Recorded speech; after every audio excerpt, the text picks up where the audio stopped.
Ya, selamat malam. Perkenalkan, nama saya Daniel. Kali ini saya izin untuk menjelaskan eh, jawaban soal UAS yang sudah diberikan. Nah, kali ini izinkan saya share screen. Nah, pertama di sini saya akan share soalnya. Nah, di sini kali ini saya ingin menjelaskan UAS proyek data science yang diajarkan oleh dosen Ibu Vina Ayumi, MKOM. Nah, pada kali ini ada beberapa soal, ada 5 soal. Cuma kali ini saya akan membahas soal untuk nomor 1, 2, dan 4. Nah, di sini saya akan share screen untuk jawaban saya. Nah, untuk bagian 1 ini, untuk pertanyaan nomor 1, di sini diminta untuk menjelaskan algoritma data science yang saya pahami dan jelaskan mengapa. Nah, lalu yang kedua ada pertanyaan jelaskan algoritma data science berdasarkan jenis pengelompokannya. Lalu yang ketiga ada pertanyaan apa dasar pemilihan sebuah algoritma untuk sebuah studi kasus. Nah, di sini yang pertama, nah beberapa algoritma yang saya pahami diantaranya adalah di sini ada KNN, lalu yang kedua ada decision tree, lalu yang ketiga ada naive Bayes. Nah, KNN ini algoritma digunakan untuk pengelompokan data berdasarkan jarak terdekat dengan K tetangga terdekat. Nah, lalu decision tree algoritma ini digunakan untuk model prediksi berdasarkan pembuatan tree dengan membagi data berdasarkan atribut tertentu. Nah, lalu yang ketiga ada naive Bayes. Naive Bayes ini algoritma yang digunakan untuk memprediksi suatu kelas berdasarkan probabilitas dari setiap kelas. Nah, saya memahami ketiga algoritma ini karena telah dipelajari dan dibutuhkan untuk tugas selama perkuliahan. Nah, setiap algoritma ini memiliki kelebihan dan kekurangan masing-masing, dan pemilihan algoritma yang pasti tergantung pada tujuan dan karakteristik data yang akan dianalisa. Nah, lalu untuk yang pertanyaan kedua, algoritma data science dapat dikelompokkan berdasarkan jenis sebagai berikut. Nah, yang pertama, algoritma klasifikasi. Algoritma ini digunakan untuk memprediksi suatu kelas dari data. Contohnya itu logistic regression dan naive Bayes. Nah, lalu yang kedua, di sini ada algoritma regresi. Algoritma ini digunakan untuk memprediksi suatu nilai numerik dari data. Nah, contohnya itu sendiri adalah algoritma linear regression. Nah, lalu ada juga algoritma clustering. Nah, algoritma ini biasanya digunakan untuk mengkelompokkan data berdasarkan kesamaan dari suatu data tersebut. Contohnya itu ada K-means dan juga hierarki clustering. Nah, lalu yang keempat ada algoritma asosiasi. Nah, algoritma ini digunakan untuk mencari pola dalam data transaksi. Contohnya itu algoritma a priori dan juga algoritma ECLAD. Nah, lalu yang terakhir, yang kelima itu ada algoritma dimensi redaksi. Algoritma ini digunakan untuk mengurangi dimensi data tanpa menurunkan informasi yang penting. Contohnya adalah PCA dan juga TNA. Nah, dalam sebuah studi kasus, biasanya itu apa sih yang menjadi dasar pemilihan algoritma? Nah, di sini saya membagi menjadi ada 5. Nah, yang pertama itu berdasarkan tujuan dari analisis data. Algoritma yang dipilih harus sesuai dengan tujuan analisis data, misalnya memprediksi suatu variabel atau mengelompokkan data. Nah, karakteristik data, yang kedua itu ada karakteristik data. Algoritma yang dipilih harus sesuai dengan karakteristik data, seperti jumlah data, jumlah fitur, dan juga tipe data, numerik atau kategori atau misalkan string. Nah, lalu selanjutnya itu kita juga harus memperhatikan kualitas data tersebut. Nah, algoritma yang dipilih harus sesuai dengan kualitas data, seperti apakah ada data yang hilang atau tidak. Nah, lalu yang ketiga, kecepatan komputasi. Nah, biasanya algoritma-algoritma itu eh, bergantung pada spesifikasi suatu komputernya. Nah, algoritma yang dipilih harus mempertimbangkan kecepatan komputasi, terutama jika data yang akan dianalisis ini sangat besar. Nah, lalu yang terakhir, yaitu hasil yang diinginkan. Nah, algoritma yang dipilih harus mempertimbangkan tingkat akurasi yang diinginkan, karena setiap algoritma itu memiliki tingkat akurasi yang berbeda-beda. Oleh karena itu, pemilihan algoritma harus dilakukan secara cermat dan mempertimbangkan faktor-faktor yang tadi saya sudah sebutkan agar hasil analisis data yang diperoleh sesuai dengan yang diharapkan. Nah, lalu selanjutnya soal nomor 2. Nah, di sini ada pertanyaan, jelaskan beberapa jenis data syntax. Nah, lalu yang kedua ada apa itu CRISPDM. Nah, lalu yang ketiga ada sebutkan tahapan yang ada di data science process. Nah, kita masuk ke di yang pertama, yang A. Beberapa jenis data syntax itu meliputi prediction modeling. Nah, di sini tuh memprediksi suatu nilai atau kelas dengan menggunakan data yang ada. Nah, lalu yang kedua ada clustering.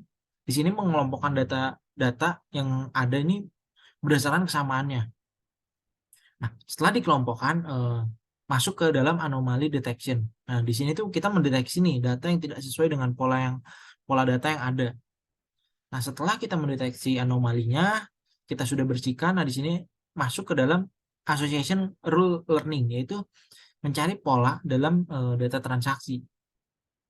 Nah, setelah kita mendapatkan polanya, nah di sini kita melakukan recommendation system, memberikan rekomendasi berdasarkan preferensi pengguna. Nah, setelah memberikan rekomendasi, kita akan masuk ke dalam tahap deep learning, yaitu mendeteksi pola dan membuat prediksi dengan menggunakan jaringan saraf tiruan.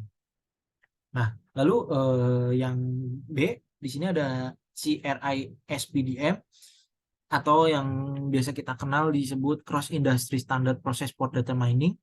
Nah, ini tuh adalah proses standar untuk melakukan data mining yang digunakan dalam data science. Nah, Cross Industry Standard Process for Data Mining ini mencakup 6 tahap utama dalam data science proses. Nah, yang pertama itu ada business understanding, yaitu memahami tujuan dan definisi masalah bisnis. Lalu yang kedua ada data understanding, yaitu memahami data itu sendiri yang akan dianalisa. Nah, setelah kita memahami datanya, kita melakukan data preparation, seperti membersihkan data, mempersiapkan data. Nah, setelah datanya sudah siap, nah kita melakukan modeling, membangun model dan melakukan evaluasi terhadap modelnya. Nah, setelah tahap modeling, selanjutnya itu ada tahap evaluation, mengevaluasi hasil model dan membandingkan dengan tujuan bisnis. Nah, setelah evaluation, nah kita melakukan deployment.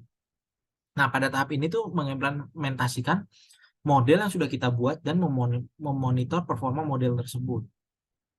Nah, selanjutnya pertanyaan yang ketiga, yang C, yaitu tahapan dalam data science proses tersebut itu biasanya itu ada 7 tahap.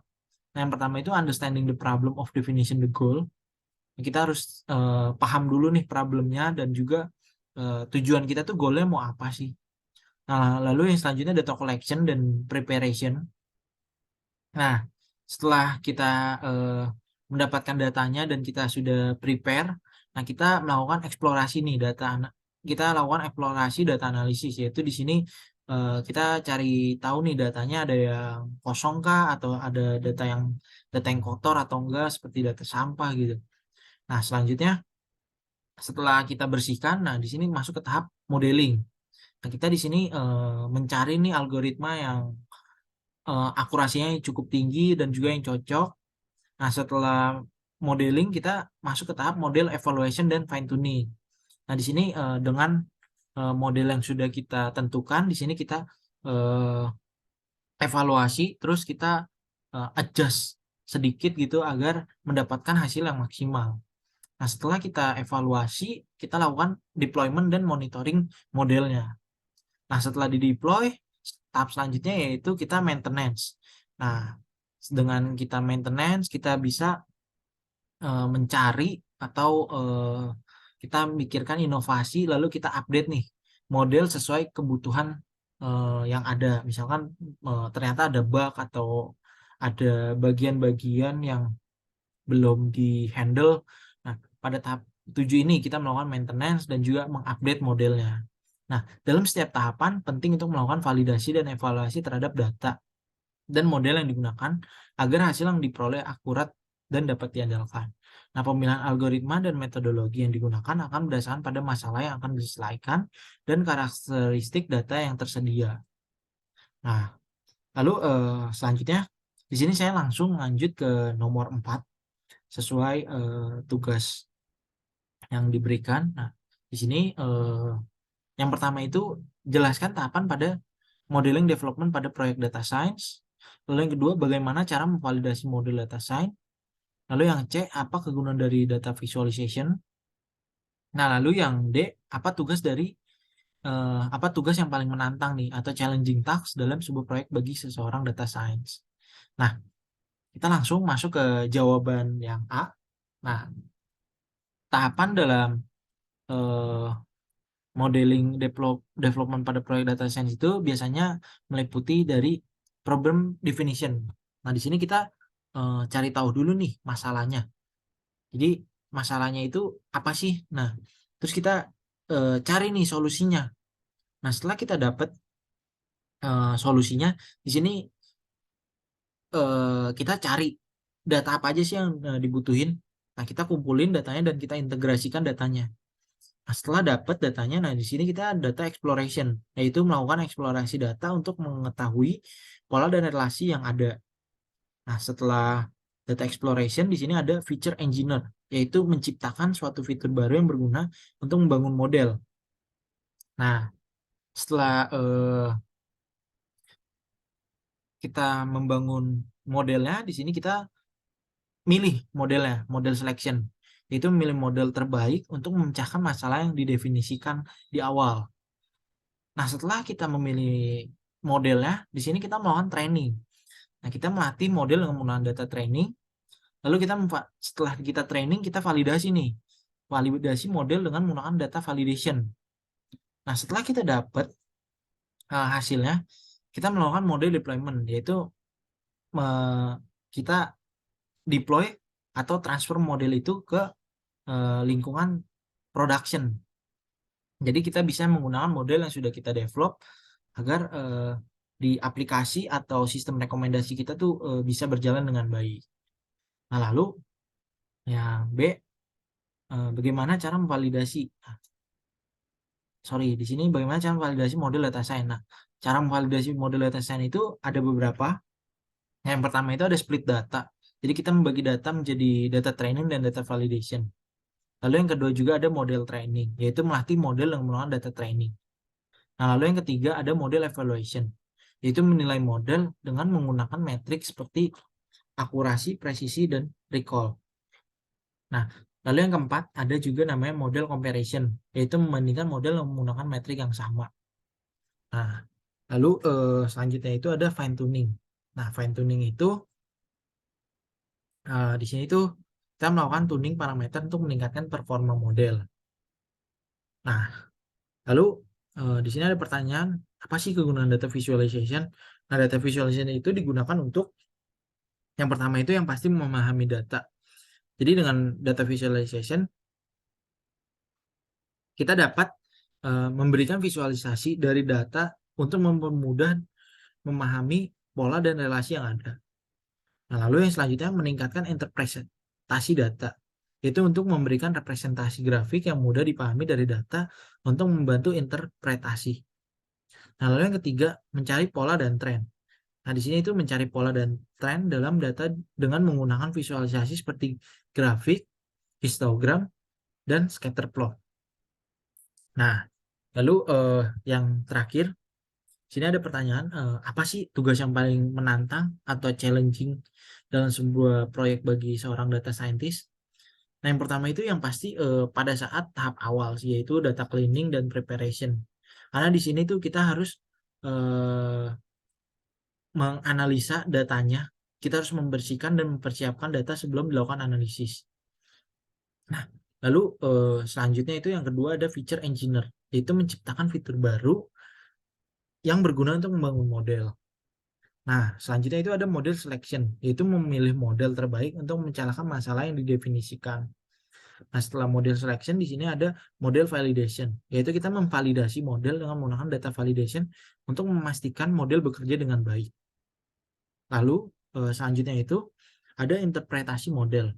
Di sini itu menerjemahkan hasil model dan memahami bagaimana model itu bekerja. Nah, eh, sekian dari penjelasan dari saya terkait beberapa pertanyaan yang harus saya jelaskan dalam bentuk video. Sekian dari saya. Terima kasih.